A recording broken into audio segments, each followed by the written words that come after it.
So hello welcome student. तो कैसे हो आप सभी? आई होप सभी अच्छे होंगे।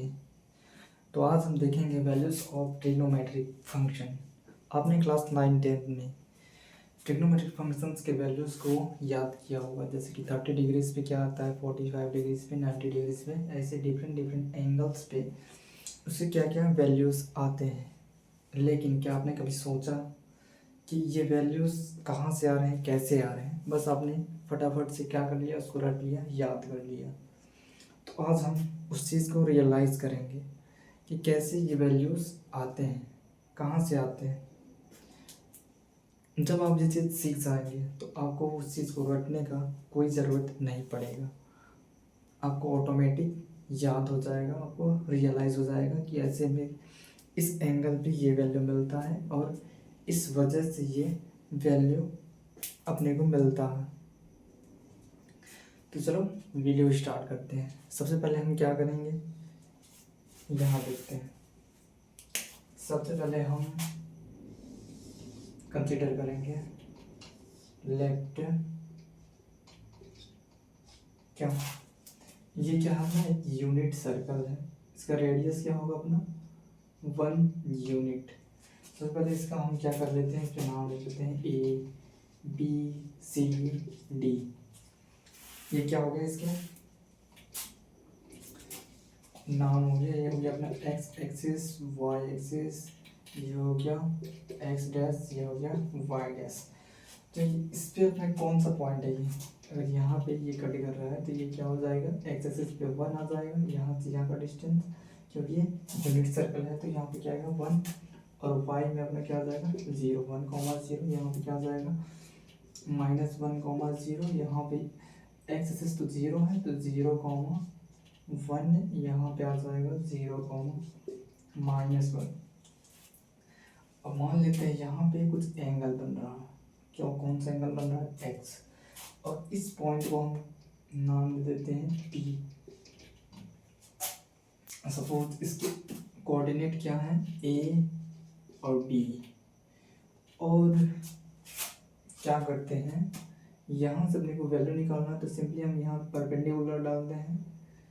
जब परपेंडिकुलर डालेंगे इसको नाम दे देते हैं ओ। यहाँ पे ओरिजिन ओ, ये क्या है एम, तो ये हो गया एम। एक्स एक्सिस क्या हो जाएगा, यहाँ से यहाँ तक का डिस्टेंस ए हो जाएगा, और यहाँ से यहाँ तक का डिस्टेंस क्या हो जाएगा, बी हो जाएगा ना। इसको यहाँ बना देता हूँ अच्छे से समझ जाएगा। जैसे कि यहाँ से यहाँ तक का डिस्टेंस क्या है, डी है, वाई एक्सिस में बी है और एक्स एक्सिस में ए है। बेसिकली ये क्या है अपना 1,0। तभी इसका ज़रूरत पड़ने वाला नहीं है, 1,0 एंड है इसका। तो सिंपली हम यहाँ से क्या करते हैं, यहाँ से साइन एक्स और कॉस एक्स निकालते हैं। सबसे पहले हम यहाँ से कॉस एक्स निकालते हैं, कॉस एक्स। तो कॉस एक्स अपने को पता है क्या होता है, आधार बटा कर्व, बेसिकली बेस बाई पर क्या बोलते हैं हाइपोटेनस, ये होता है अपना। तो यहाँ पे अपना आधार क्या है, आधार बेसिकली ए है एंड कर्ण क्या है इसमें 1 है। तो यहाँ से क्या निकल के आता है, ए आ जाता है, मतलब कि cos x इक्वल टू ए आ गया। अब सिंपली ऐसे ही देखते हैं साइन x। यहाँ पे हम सिंपल जो हमने क्या 9-10 में पढ़ा था कि cos x क्या होता है, इसका रेशियो आधार और कर्ण का रेशियो ये आता है cos x है। वैसे sin x लंब और कर्ण का क्या आता है, रेशियो लंब बटा कर्ण। तो यहाँ पे लंब क्या है अपना, ये वाला होगा परपेंडिकुलर, यही एक अपना लंब, तो यहाँ से आ जाएगा बी, और कर्ण अपना क्या है 1। बेसिकली क्या आ गया, ये बी आ गया, बी आ गया। तो ठीक है, अब सिंपली यहाँ से साइन एक्स इक्वल टू क्या आ गया, बी। तो हम इसको इससे रिप्लेस कर सकते हैं, जैसे कि यहाँ पे ए कॉमा बी आया है, तो हम सिंपली यहाँ पे इसके कोऑर्डिनेट और लिख सकते हैं cos x and sin x। अब इससे अपने को क्या होगा, इससे अपने को इस सर्कल पे किसी भी पॉइंट पे किसी भी एंगल में इसका वैल्यू निकालने के लिए अपने को आसानी होगा। जैसे ही अपने को अगर 90 डिग्री पे चाहिए इसका वैल्यू, तो कॉस का क्या देखना है, सिर्फ एक्स कोऑर्डिनेट देखना है। एक्स कोऑर्डिनेट इस पॉइंट पे क्या है, वही क्या होगा, कॉस का वैल्यू होगा। अगर अपने को साइन एक्स का वैल्यू निकालना है तो सिंपली हम क्या देखेंगे, वाई कोऑर्डिनेट देखेंगे। जैसे कि यहाँ पे वाई कोऑर्डिनेट क्या है, 1 है, और यहाँ पे एंगल क्या बन रहा है, अगर इसको देखें यहाँ से यहाँ तक टोटल एंगल क्या बन रहा है, तो ये बन रहा है अपना 90 डिग्री। तो cos 90 बेसिकली cos π/2 क्या हो जाएगा, यहाँ पे 0 हो जाएगा, एंड sin π/2 क्या हो जाएगा, यहाँ पे 1 हो जाएगा। कैसे होगा, क्योंकि हमने अपने को क्या है, यूनिट सर्कल के डेफिनेशन से हम इस चीज़ को डिफाइन कर सकते हैं कि cos का क्या है 90 डिग्री पे 0 अपना 90 डिग्री पे वैल्यू 0 मिलेगा, एंड साइन 90 डिग्री पे अपने को 1 वैल्यू देगा। ठीक है, तो ये आ जाएगा इसका वैल्यू। वैसे ही देखते हैं हम नेक्स्ट में, मतलब कि डिफरेंट एंगल पे क्या क्या वैल्यूज निकलेंगे। जैसे कि यहाँ पे क्या हो जाएगा,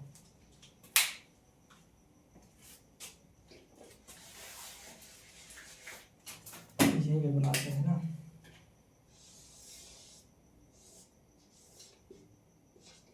ये मान लेते हैं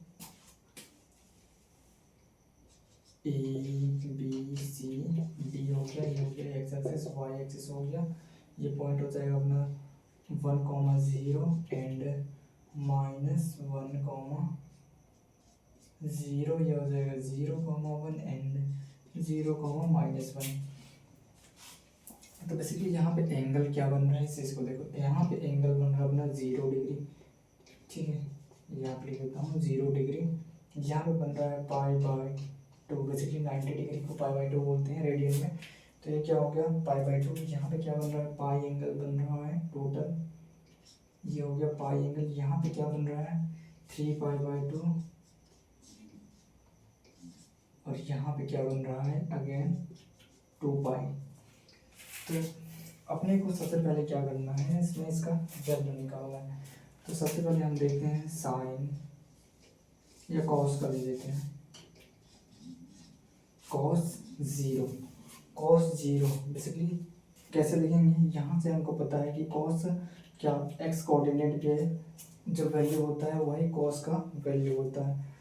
तो यहाँ पे क्या हो जाएगा, cos 0 बेसिकली क्या हो जाएगा 1 के इक्वल आएगा। एक्स एक्सिस यहाँ पे 1 है। ठीक है, वैसे ही साइन क्या आ जाएगा, साइन 0 यहाँ पे क्या दे रहा है, y कोऑर्डिनेट दे रहा है, तो y कोऑर्डिनेट यहाँ पे 0 है तो 0 आएगा। ठीक, वैसे ही हम यहाँ पे tan को भी निकाल सकते हैं, basically sine divide by cos करेंगे तो tan निकल जाएगा। हम वैसे ही इस पॉइंट पे भी आसानी से निकाल सकते हैं, cos π/2 क्या आ जाएगा 0 आ जाएगा, साइन π/2 क्या आ जाएगा, साइन π/2 क्या आ जाएगा 1 आ जाएगा। इस चीज़ को रटना नहीं है, सिंपली समझना है। तो यहाँ पे साइन π/2 क्या आ जाएगा 1 आ जाएगा। वैसे ही यहाँ पे पाई एंगल पे देखते हैं,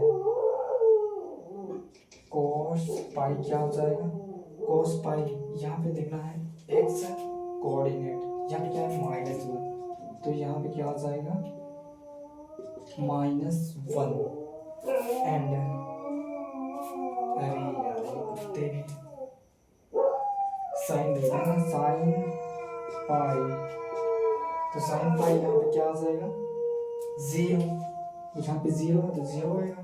और वैसे ही 3π/2 2π में हम आसानी से निकाल सकते हैं। सिंपली क्या करना है, अपने को x कोऑर्डिनेट देखना है और y कोऑर्डिनेट देखना है, और हम इजीली इसका वैल्यू फाइंड कर सकते हैं। और ऐसे ही इसमें अपने को वैल्यू मिलता है। तो यहाँ पे कुछ हमने वैल्यूज छोड़े हैं, जैसे कि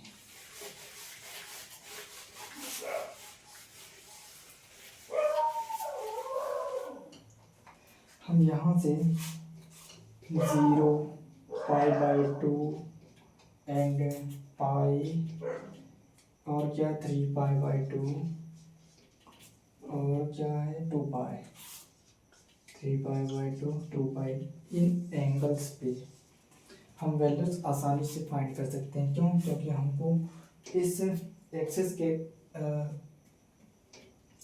थ्रू इस एक्सिस पे अपने को क्या है इसके पॉइंट पता है, इसलिए हम इसको इसके वैल्यू आसानी से निकाल सकते हैं। लेकिन हमको पाई/3 का वैल्यू इसमें आसानी से नहीं पता चल रहा, ना ही पाई/4 अपने को पता चल रहा है और ना ही पाई/6 पता चल रहा।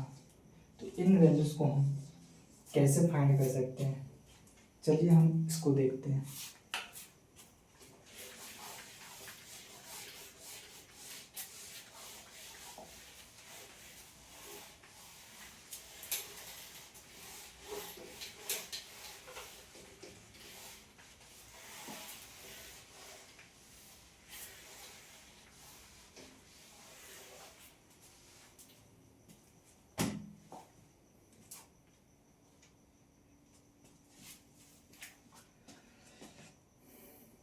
मान लेते हैं ये अपना सर्कल है,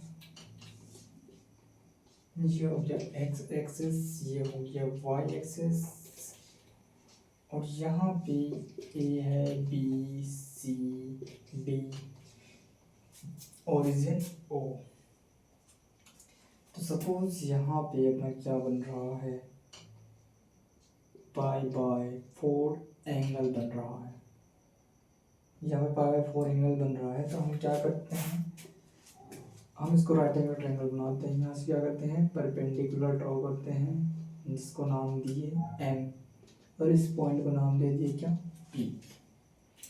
क्योंकि हमको पहले से पता है इस पॉइंट पे अपना जो कोऑर्डिनेट क्या है, a, b, और ये बेसिकली किसके इक्वल में है, तो ये होता है cos x and sin x। ठीक है, तो हमें क्या करना है, पाई/4 का वैल्यू निकालना है। तो हमें ये वाला लेंथ पता होना चाहिए, ये वाला पता होना चाहिए, तब हम पाइथागोरस थ्योरम लगा के आसानी से इसका वैल्यू फाइंड कर सकते हैं। यहाँ पे a, b हम निकाल सकते हैं। तो ये क्या हो जाएगा अपना 1 यूनिट। अगर ये वाला एंगल क्या है, पाई/4 है, और ये वाला एंगल परपेंडिकुलर है इसमें, किसमें, सिंपली ओ ए पे परपेंडिकुलर है, तो ये क्या हो जाएगा 90 डिग्री। अगर ये 90 डिग्री है, सिंपली पाई/2, ये क्या हो गया 45 और 90, तो ये वाला एंगल ऑटोमेटिकली क्या हो जाएगा, अगर ये टोटल में कितना होना चाहिए 180 आना चाहिए, तो ये 90 हो गया, ये क्या हो गया 45 हो गया, तो ये भी क्या होगा 45 ही होगा, मतलब कि पाई/4 होगा। तो अपने को यहाँ पे सारे एंगल्स पता है, तो क्या करना है, सिंपली यहाँ से हम देखते हैं इस ट्रायंगल पे O M and O P, क्योंकि यहाँ पे पाई/4 एंड पाई/4, यहाँ पे पाई/4 बन रहा है, यहाँ पे पाई/4 बन रहा है। ऐसा तभी होता है जब अपना ट्रायंगल क्या हो, एक आइसोसेल ट्रायंगल जैसा बन रहा हो। सपोज दैट अगर ये दोनों बराबर है, तो इन पे बनने वाला एंगल क्या होता है, आपस में बराबर होता है। अगर यहाँ पे ये वाला एंगल और ये वाला एंगल बराबर है, तो ऐसे सिचुएशन में ये वाला साइड और ये वाला साइड क्या होगा, आपस में बराबर होगा। ठीक है, ये क्या अपना एक्स एक्सिस। तो यहाँ पे अपने को क्या मिल रहा है, इस ट्रायंगल में ओ एम इक्वल टू क्या मिल रहा है, P M. O M equal to P M, क्यों, क्योंकि एंगल ओ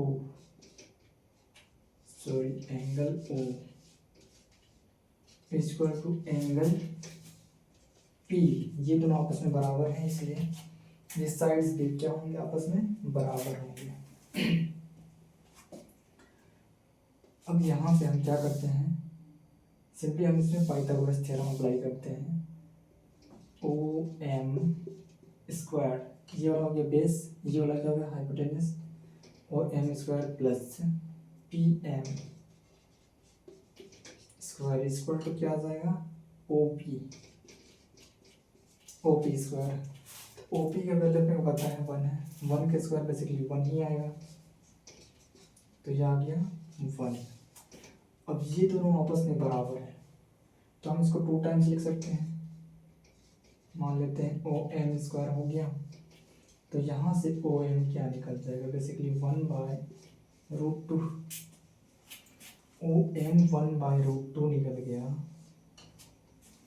तो इसके कोऑर्डिनेट अपने को मिल गए, ये दोनों आपस में बराबर है, बेसिकली क्या हो जाएगा 1/√2, और ये भी क्या हो जाएगा 1/√2। मतलब ए क्या निकल गया 1/√2, बी क्या निकल गया 1/√2। तो cos π/4 का वैल्यू क्या निकल जाएगा, cos π/4, बेसिकली एक्स कोऑर्डिनेट देखना है क्या है 1/√2, और साइन एक्स क्या निकल जाएगा, साइन एक्स अपना निकल जाएगा, ये भी क्या है 1/√2। अगर आपको tan चाहिए तो tan निकाल सकते हैं, साइन बाई कोस बेसिकली क्या हो जाएगा 1 आ जाएगा, 1/√2 डिवाइड बाई 1/√2 आ जाएगा, तो यहाँ से tan क्या निकल जाएगा, tan x मतलब tan 45, tan π/4 1 आ जाएगा। वैसे ही आप निकाल सकते हैं कोसेक मतलब कॉट भी निकाल सकते हैं, अगर tan 1 है तो कॉट भी 1 होगा, अगर कोस π/4 1/√2 है तो सेक अपना क्या निकल जाएगा √2 निकल जाएगा, एंड कोसेक भी क्या निकल जाएगा √2 निकल जाएगा। तो चलिए हम कोस और साइन का वैल्यू अगर निकाल लेते हैं तो बाकी सभी रेशियोज के वैल्यूज आसानी से हम लिख सकते हैं।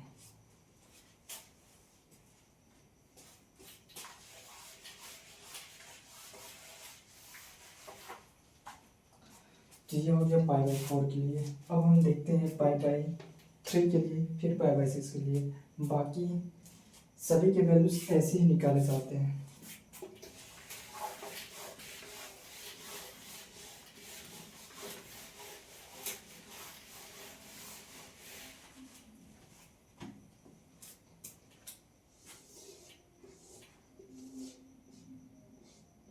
एक्स एक्सिस वाई डैश, ये हो गया Y axis, A B C, और ये हो गया डी। सपोज दैट यहाँ पे एंगल बन रहा है π/3,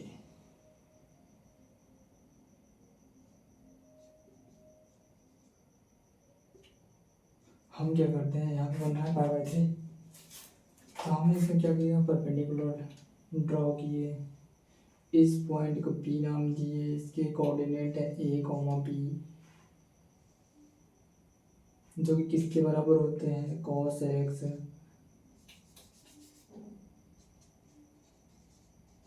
x और sin x के।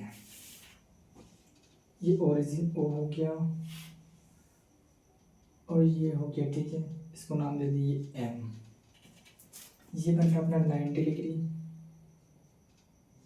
बेसिकली π/2, ये हो गया 90 या 60, 90 और 60 बेसिकली क्या हो जाएगा 150। तो यहाँ पे कितना एंगल बनेगा,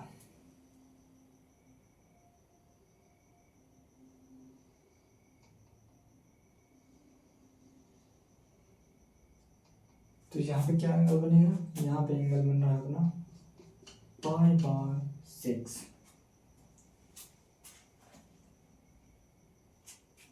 ये हो गया अपना π/6। तो यहाँ से हम देख सकते हैं, क्या देख सकते हैं, अगर एंगल π/3 बन रहा है यहाँ पे, ये 90 बन रहा है, तो ये ऑब्वियसली क्या हो जाएगा π/3 हो जाएगा, ये हो गया 1।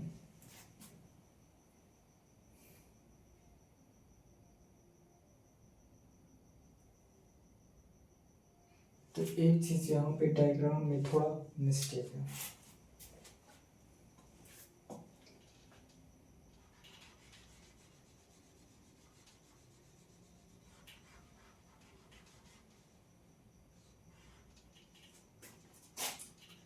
π/3 बन रहा है ना, तो π/3 कहीं यहाँ ऐसे बनेगा, ठीक है।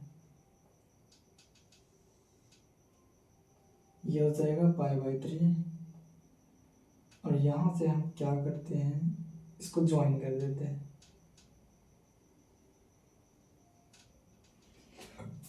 यहाँ से हमने इसको ज्वाइन कर दिया। अब ये वाला पॉइंट हो गया P, ठीक है। ये वाला हो गया, यहाँ बन रहा है अपना π/3, ठीक है।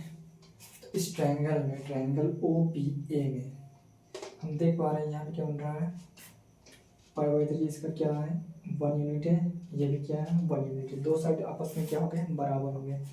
ये कैसा ट्रायंगल बन गया अपना, आइसोसेल ट्रायंगल बन गया, ठीक है, आइसोसेल ट्रायंगल। तो यहाँ पे अगर दो साइड बराबर हैं तो इसके दो एंगल भी आपस में बराबर होंगे। कौन कौन से एंगल आपस में बराबर होंगे, तो एंगल यहाँ पे लिख लेंगे, चूंकि अपना क्या है OP इक्वल टू OA, ये दोनों आपस में बराबर हैं, इसलिए angle P equal to angle A, ये दोनों आपस में बराबर होंगे। और टोटल सम्स कितना आएगा 180 के। तो हम इसको निकालने का कोशिश करते हैं। यहाँ से आ जाएगा angle P plus angle A plus angle O equal to pi आ जाएगा 180 डिग्री। तो अपने को एंगल O पता है π/3 और ये दोनों आपस में बराबर हैं, तो हम इसको लिख सकते हैं 2 time angle A equal to, इसका वैल्यू क्या आ जाएगा π/3, मतलब पाई माइनस π/3। तो यहाँ पे क्या निकल जाएगा अपना, angle A basically 2π/3 divide by 2, मतलब π/3। तो यहाँ पे एंगल क्या निकल गया, दोनों एंगल अपने क्या निकल गए हैं π/3। अब क्या करते हैं, हम इसमें परपेंडिकुलर ड्रॉ करते हैं। ये टोटल लेंथ कितना है 1, इसमें परपेंडिकुलर ड्रॉ करेंगे तो इसको बाइसेक्ट करेंगे, मतलब कि ये कितना हो जाएगा 1 से, अब ये हो जाएगा 1/2। अगर ये 1/2 हो गया तो ये क्या होगा, इसको निकालने के लिए हम क्या करेंगे, पाइथागोरस थ्योरम यूज करेंगे। कैसे, और यहाँ पे एंगल भी बाइसेक्ट होगा। अगर ये टोटल एंगल π/3 है तो ये वाला एंगल क्या हो जाएगा π/6, ये वाला एंगल क्या हो गया π/6। तो यहाँ से हम देख सकते हैं ये तो बेसिकली 90 बन ही रहा है। तो यहाँ पे लगाते हैं Pythagoras theorem, OM² plus PM² OM² plus PM² equal to 1 का स्क्वायर, 1 का स्क्वायर नहीं, इसको लिख लो OP का स्क्वायर। तो बेसिकली 1 का स्क्वायर 1 ही आएगा, एंड OM हमें पता है OM कितना है 1/2। तो बेसिकली यहाँ पे 1/2 का स्क्वायर हो जाएगा, प्लस P अपने को निकालना है, तो PM का स्क्वायर हो जाएगा, यहाँ पे लिख लो 1। अब क्या करना है, कुछ नहीं करना है, PM² इक्वल टू क्या आ जाएगा, ये बेसिकली 1/4 होगा, 1 माइनस 1/4 इट इज बेसिकली क्या होगा 3/4 हो जाएगा। तो यहाँ से PM क्या निकल जाएगा √3/2, PM क्या निकल गया √3/2। तो हमें इसके कोऑर्डिनेट पता चल गए। बेसिकली √3/1/2 एंड √3/2, तो ये क्या हो जाएगा √3/2 एंड 1/2। गलत लिख दिया क्या? अरे ये उल्टा हो गया ना, यहाँ पे आएगा 1/2, यहाँ पे आएगा √3/2, मतलब कि cos π/3 वैल्यू पे π/3 एंगल पे 1/2 वैल्यू देता है और sin π/3 एंगल पे √3/2 वैल्यू देता है। ठीक है, वैसे हम π/6 के लिए भी देख सकते हैं। यहाँ पे देख लो, ये इतना हो गया क्या यूनिट सर्कल, यहाँ पे क्या बन रहा है π/6 बन रहा है π/6, और यहाँ पे हमने परपेंडिकुलर ड्रॉ किया, यहाँ बन जाएगा 90, ये 30 है ये 90 है, तो ये क्या हो जाएगा π/3 मतलब 60 हो जाएगा, ये वाला एंगल π/3 हो जाएगा। सेम टू सेम एंगल यहाँ पे जो बन रहा था वही यहाँ पे उल्टा बन रहा है, मतलब कि यहाँ पे π/3 के सामने वाला √3/2, तो यहाँ पे बन रहा है π/3, ये क्या हो जाएगा √3/2, और π/6 के सामने वाला 1/2, ये हो गया π/6, इसके सामने वाला 1/2, मतलब इस पॉइंट के जो कोऑर्डिनेट क्या होंगे 1/2, सॉरी अभी बदल गया ना, √3/2 पहले आ जाएगा, √3/2 एंड 1/2, तो π/6 दिया, मतलब कि cos π/6 क्या देगा √3/2, sin π/6 क्या देगा 1/2। तो ऐसे करके हम पूरे वैल्यूज को आसानी से निकाल सकते हैं। cos हो गया मतलब 0, 30, 45, 60, 90, 180, 270 एंड 360, सभी को हम निकाल सकते हैं। तो आज के लिए इतना ही, लेकिन एक चीज़ और है, जैसे कि हम बाकी को डिफाइन करते हैं तो उसमें कुछ लिमिटेशन आते हैं, चलिए उसको बाद में देखेंगे, फिलहाल अभी इतना है। अगर वीडियो हेल्पफुल लगे तो लाइक एंड सब्सक्राइब ज़रूर करना।